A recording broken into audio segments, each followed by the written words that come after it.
Hi, welcome to Fight the FUPA. If you're Hello.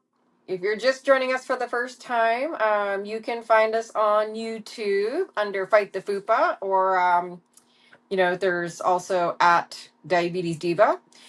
Now, my co-host Brenda here is going to tell her story today about insulin resistance, and I'm going to tell mine, and then we're going to talk a little bit about things you can do to help your possible insulin resistance if you think you have that. And I think many people have it and don't realize, and I was one of them. So, Thanks, Lynn. So for myself, the year that I got diagnosed with diabetes, I kind of felt ripped off because I was working out a lot. I was competing in a lot of sports, and I didn't realize that I was likely pre-diabetic. So I never really had the chance to even find out that I was pre-diabetic, adjust my lifestyle, and then hopefully not become a diabetic. And I think that a lot of women, as we get, not just women, but I know that I've had conversations with a lot of women that they don't realize that their sugars might be running high because it's not something that you often check. And for myself, I like to say that I was in my own category and I called it fat fit. Like I was a very heavy woman, but I was competing in a lot of sports. I was really active all the time and I felt really great, which the irony of all of it has not been lost on me. So I was running half marathons. I was boxing that year. I played sponge hockey, competed in women's tackle football, went in a rowing regatta, all these events 3 months apart. I was doing a hardcore sport or activity. And then I collapsed and went to the hospital. And after the tests, that's when I found out that I was diabetic.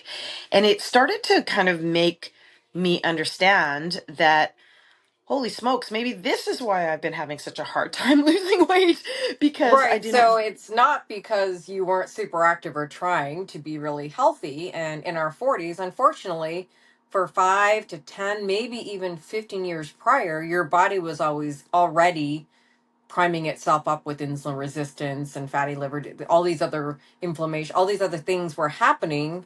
And so that's why it was hard for you to lose weight because you didn't realize you had insulin resistance. So No idea. so prior to getting a diagnosis of diabetes, some people have pre-diabetes for, like I said, 10, 15 years sometimes and don't know it. So insulin resistance is pre-diabetes. However, some people, they have insulin resistance, their A1C might not be that high, but it's still going towards pre-diabetes or diabetes. So, and insulin resistance can obviously lead to many things, including cardiovascular disease, fatty liver disease, high cholesterol, like all kinds of things happen. So when we're in our 20s, and our hormones are level, and, we can get away with not as much sleep, we can get away with, you know, partying and all the nights of, just, working out, running, like you said, you were boxing, you were doing all these things, but that was actually causing you to have more stress to your body. So you were really pushing it with cortisol and adrenaline and all these things, and then maybe not sleeping as well. And in our 40s, even in our 30s, we're raising kids and we're running around and we're dropping them off, and it's almost like our, especially women, but men too, go into this constant wheel of like the Of stuff. hamster wheel. Yeah. So it's just like, and you were deep into all of your at the time, I'm sure, with your businesses, like running all the events and whatnot. So I guess for me, I know my dad has diabetes. I know there's lots of indicators for pre-diabetes for many people, and being age 40 is one of the things that can cause, or risk factors that can cause, insulin resistance. So in our 20s, like I said, our metabolism's really fast. We can go a long time without eating. We can eat every 3 hours. It's much easier to stay lean. It's much easier for our body to metabolize or put food in the cell. So then we get to our 30s, and again, there's a lack of sleep, and there's a buildup of our metabolism kind of going, whoa, like, what are you doing here? You're not giving me enough sleep. We're not getting, the food in the cell. Like, we're eating processed food. We're running around. We're grabbing McDonald's. We're grabbing whatever we can just to sort of, at that point, survive. Whether it be like parenthood or just, again, the prime of Busy our work. busy working, yeah, our careers. So then we hit 40 and our hormones change.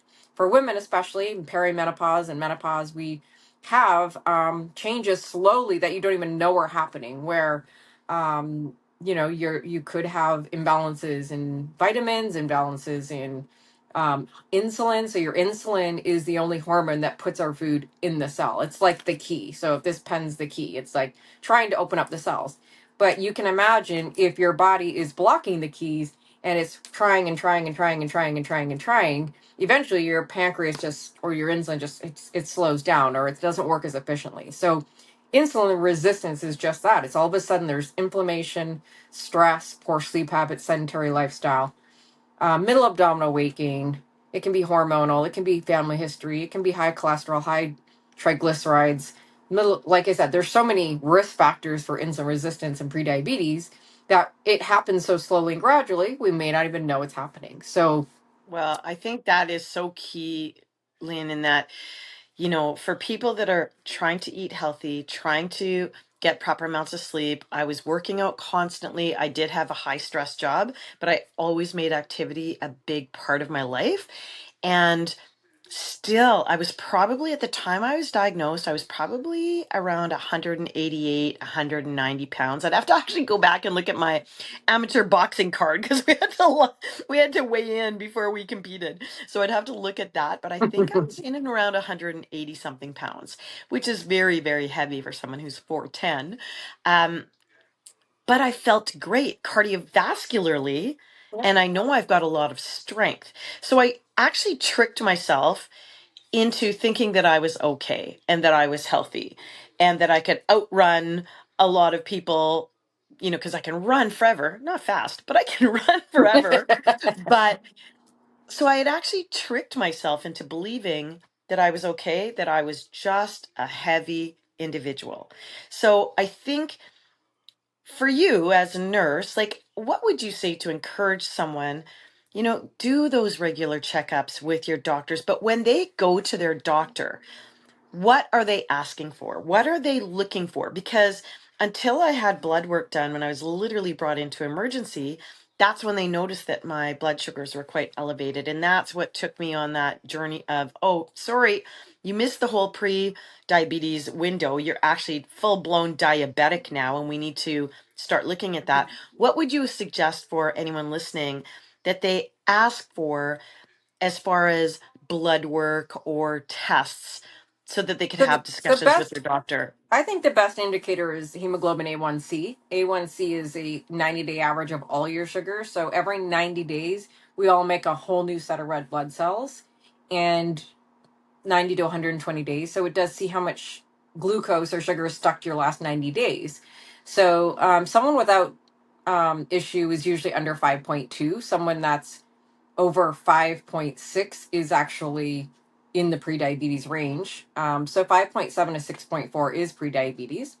But if somebody is down, and they're getting up to 5.5, 5.6, again, they should start to take notice, because it's showing that there is probably a little bit of extra sugar floating in your bloodstream, but that's making your body make extra insulin. So hyperinsulinemia is in the early phases where you start to feel shaky, sweaty, dizzy every couple hours. You start to get hungry all the time. You're just constantly trying to get food in the cell. So your brain is constantly hungry, hungry, That hungry, was me. hungry, That was and you me. don't notice that. You don't even know that that's happening, but it's happening constantly. So that can happen for years. It had been happening to me where I didn't even notice, but I thought, oh, my metabolism is fast, I need to eat every 3 hours, or I get low, I drop, I get nauseated, I have to eat between patients. I was running around like eating, but Mhm.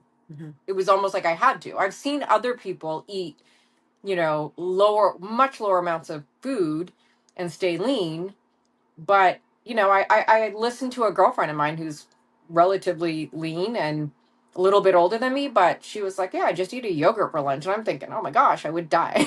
like, like I would so I was she's like, or I might grab this and I might, and I was thinking, yeah, I just wouldn't survive. Like my body needs a certain amount of calorie, and you do need at least 1,200 calories for your body to function. And we do need Just to carbs to function. think, just to breathe, just to Just to function. function. Yeah. So And I people think that's telling half the me, problem is people, Mhm. they go into that crash diet Yeah, mentality of, oh, I'm gaining weight. Oh, I'm stress eating. Oh, I'm an emotional eater at night. I know that's what I was for many years, is because I would be working out during the day, have a very busy, stressful job. and then And in all the your calories. evenings, Yeah. I would snack at night and I would love it.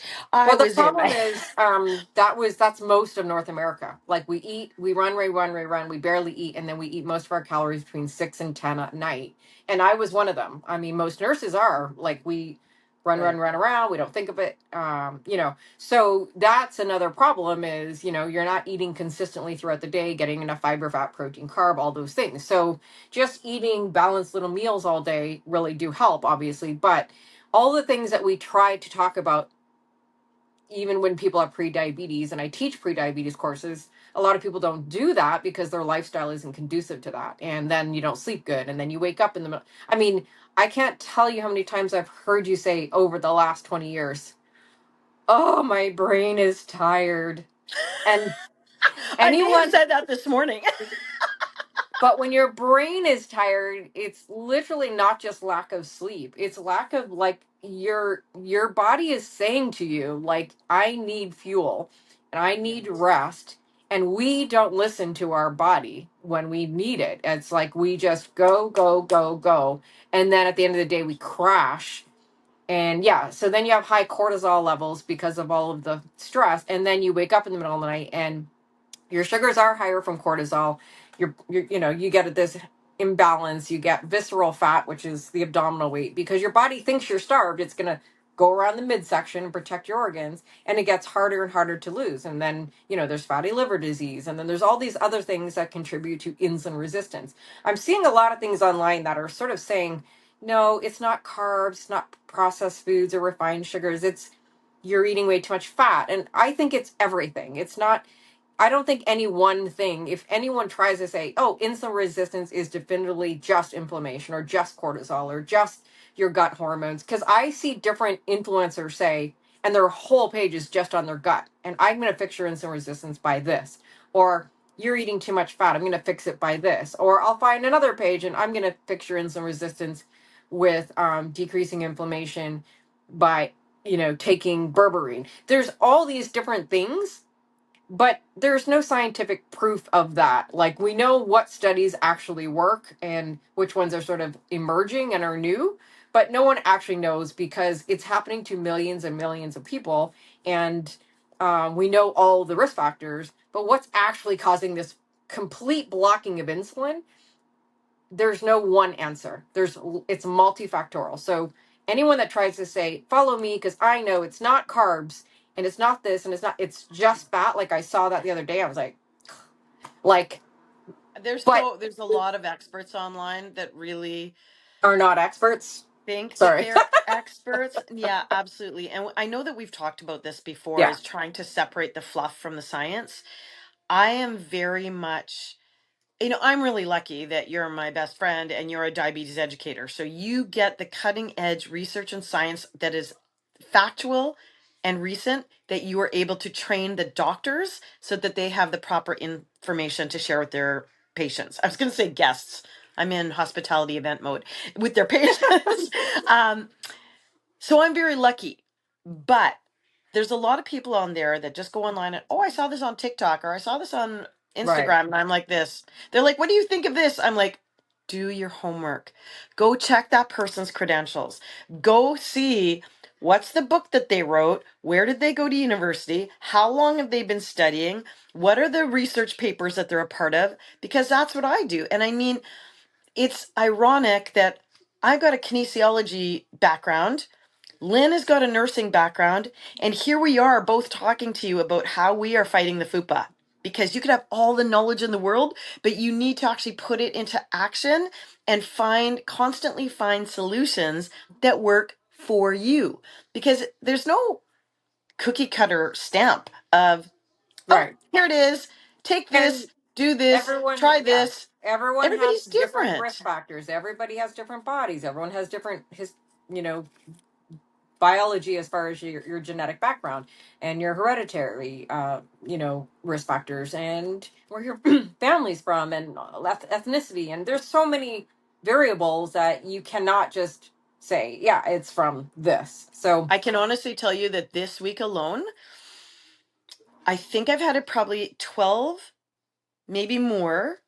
Friends have inboxed me to congratulate me on my journey and to compliment me on the dress of a picture that I posted last week and to ask me what my secret sauce is. I'm like, don't ask me. I've been trying to figure it out for 38 years. I'm the last person you want to ask. But here are some of the things that I have slowly tweaked with ass kicking from Lynn. These are some of the things that have worked for me. now, obviously, once you have insulin resistance, and I had surgical insulin resistance from getting a hysterectomy, and all of my one ovary that was left completely depleted in the last 3 years of any hormones, and I didn't know that, so I didn't know why I couldn't lose any more weight. I didn't know why I was gaining it all in the midsection. We always say it goes from the butt to the gut, you know. Ah, So once it starts going from the butt to the gut, like we got to reverse things. And I tried everything. Brenda obviously has tried years of. So oh, God. You so we guys are going on 4 obviously we decades. had help with a medication, and so we do need to say that it wasn't just an overnight fix, but all of the things that we did do with the medication, you can do without the medication if, again, if there's insulin resistance, it does help it. It's just, again, ours was helped by Oh, taking a GLP-1 med, obviously. So can I share something? Okay, so the GLP-1, would you say that I'm on GLP-1 plus one? Is that how I properly say it? The plus Monjaro? GLP-1 G and GIP, it's two gut GIP. hormones. Yeah. Okay. So the two gut hormones that have worked now, my understanding is in Canada, this medicine is only available for type 2 diabetics, of which I'm type 2 diabetic. Do you It think it's available Monjaro is available just for diabetes, but or for diabetes? Zepbound is the exact same thing, available for weight loss. So same with Ozempic is for diabetes, which is one gut hormone, but Wegovy in Canada is also available now for weight loss. It's 449. I've Oh, had people actually tell me that they can get it in Canada from their doctor if they have certain insurances. It's about $400 a okay. month Okay, for Wegovy. so my Monjaro was 1,200 a month that I was paying out of pocket. Because there's such a limited supply, and my prescription, I couldn't just get a one off. I had to get 3 separate prescriptions to get me to the level that I needed to get to. Anyways, long story short, I was paying $1,200 out of pocket per month. And then the last, I guess it's 2 weeks ago, 2 Saturdays ago, I called my pharmacy to get my prescription again. And they said, "Oh, did you hear about this program that just came out by the manufacturer?" And I said, "No." And they said, "If you have your doctor's information and your prescription and you're a type 2 diabetic and you qualify, there's not a grant, but I guess it's almost like a maybe a grant, maybe Patient assistance. subsidy. It's patient assistance from the company. Yeah. All I of will it. patient assist that all day long." Yeah. So now, because I started on Manjaro and then there was no supply in Canada for 7 months. But it, like Lynn has mentioned before, it's a training wheel. It trained my brain how to adjust my eating patterns. How, like, I don't know, it just helped me. And for 7 months that I wasn't on the medicine, I was still able to continue on my Yeah. journey of getting healthier, and my A1C was getting healthier. So I was like so happy. Now I'm back on it because it's back in Canada.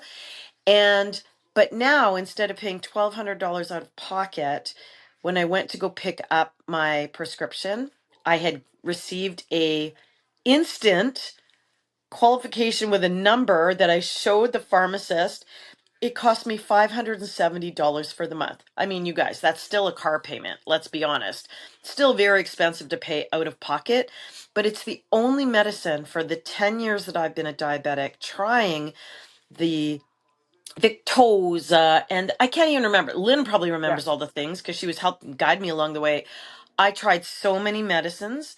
I tried Ozempic 5 years ago. I tried all these different medicines that didn't work for Brenda, Hmm. but the Manjaro works for me. And along with me completely changing my lifestyle, like And if you don't have legit. diabetes, again, instead of Mounjaro, you can get Ozempic in the form just if you don't have diabetes. It's also made. It's the same thing. It's semaglutide. It's made. Their version for just weight loss is Wegovy, and I had someone from Canada just recently tell me it's about $400 or 429, I want to say, per month for Wegovy. So again, costly, but it's effective if you want to lose 20, 30, 40 pounds, whatever it is. So again, it's what I'm taking in small doses at this point, but if you get a doctor, if your BMI is over 29 and you get a doctor's prescription, Wegovy for just weight loss and insulin resistance is available, or Ozempic for diabetes. And now it is not $1,200. It's more than half. So Yeah, I can honestly tell you, and it's really too bad. Like there's so much it will be less stigma and expensive down the road, by the way. And yeah. if you are in Canada, I do have the name of a compounding pharmacy. I don't know if they still make it, but they were making it for anybody that couldn't get it before. But again, you can get the name brand version now at a lesser cost, so that's good. For any of my friends out there that have diabetes or are um like whether you're type 1 or type 2, I would highly highly recommend that you go and talk to your doctor because there are different medications that are out there to help. Like I'm not on insulin yet. And I know that I know when I first became a diabetic, people were saying to me, "Oh, do you have the good diabetes or the bad diabetes?" Let me correct you right now. There's no such thing as good diabetes, okay? You either have diabetes or type 1 or type 2. You're either born with it or you get it later on in life. And So so let I me got correct mine. you real quick. So type 1 is they're not born with it. Oh, I thought that was they Um, were no, it's autoimmune. So all that means is their body at some point in their life attacks their body with an autoimmune disorder. So that's the distinguishing factor is they now most are under okay. the age of 20, so Because people it think used to be called juvenile diabetes. They don't right, call but it it's that not. anymore, right? So at any point if somebody's immune system um, attacks their beta cells and you no longer make insulin, that's type 1. So that's only 5% of people. 95% Oh. of the time we're talking about type 2, and type 1s need insulin to live. So off market there's some people using GLP-1s that have type 1 to lose weight still, but I mean off not off market, but you know it's off brand, but with or off label I guess I should say, but with type 2 and insulin resistance and pre-diabetes, so many people are using GLP-1 meds now because, and you're going to see it will be less expensive. Just hang in there because it is now been shown with a study that after 20 days of use, that's before anyone even loses weight, with 20 days, they will already have improved markers with cardiovascular disease. Their kidneys are Amazing. improving.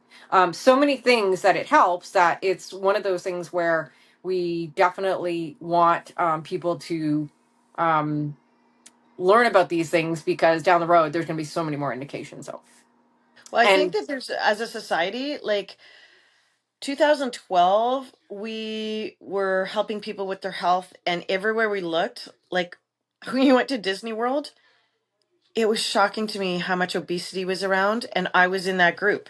And it was like, oh my gosh, look at how many people are struggling like I am. And that was in 2012. Here we are in 2025, and it's taken me since 2012 to figure out and to find the right medicine and to find the right exercise and the water and the higher protein and the consistent carbs and all the things that I've been all the trying to things we've learn. been wanting you to do, I've been wanting you and every patient to do.